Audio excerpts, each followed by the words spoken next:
शास्त्री जी, आज आप मौन उपवास पर बैठे हैं, किस मामले को लेकर बैठे हैं और कब से बैठे हैं? एटा का जो इतिहास है वो इतना समृद्ध है।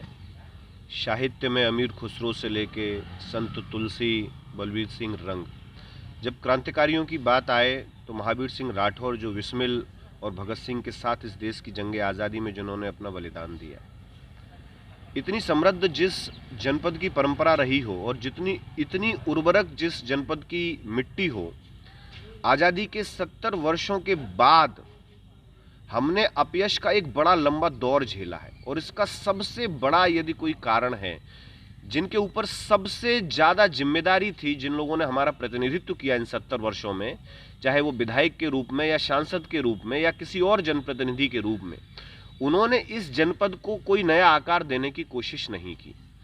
इसका परिणाम ये हुआ कि धीमे धीमे धीमे जनपद एटा अपयश के एक ऐसे दौर में चला गया और पिछड़ेपन के एक ऐसे द्वंद्व में फंस गया जहां से उसका निकलना लगभग असंभव हो गया है। अब आज के जो युवा हैं, पिछले 70 वर्षों से जो 2-3 पीढ़ियां रही हैं, उन्होंने एटा के विकास के विषय में नहीं सोचा, लेकिन जो आज के युवा हैं वो इससे संतुष्ट नहीं है। जो यहाँ की बदतर हालत है, वो चाहते हैं कि यहाँ कुछ बदलाव हो। और एटा का बदलाव किससे सबसे पहले हो सकता है?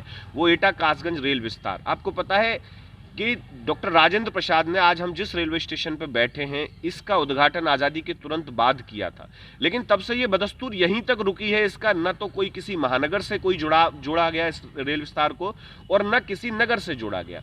अब सारे युवा ये चाहते हैं कि एटा का रेल विस्तार हो, एटा को कासगंज से जोड़ा जाए और दूसरी जितनी भी जगह से जोड़ा जा सकता हो। हम न्यूनतम मांग इसलिए कर रहे हैं क्योंकि कासगंज सबसे कम किलोमीटर पे है, तो यहाँ बजट कम खर्च होगा। हमारी इच्छा है दिल्ली से जोड़ा, अलीगढ़ से जोड़ा, उसे हर तरफ से जोड़ा जाए, लेकिन सोचने से कुछ नहीं होता। इसलिए हमने न्यूनतम जो दूरी है वो कासगंज की सबसे कम है, हमने उस दूरी के लिए आज मौन उपवास सत्याग्रह रखा है।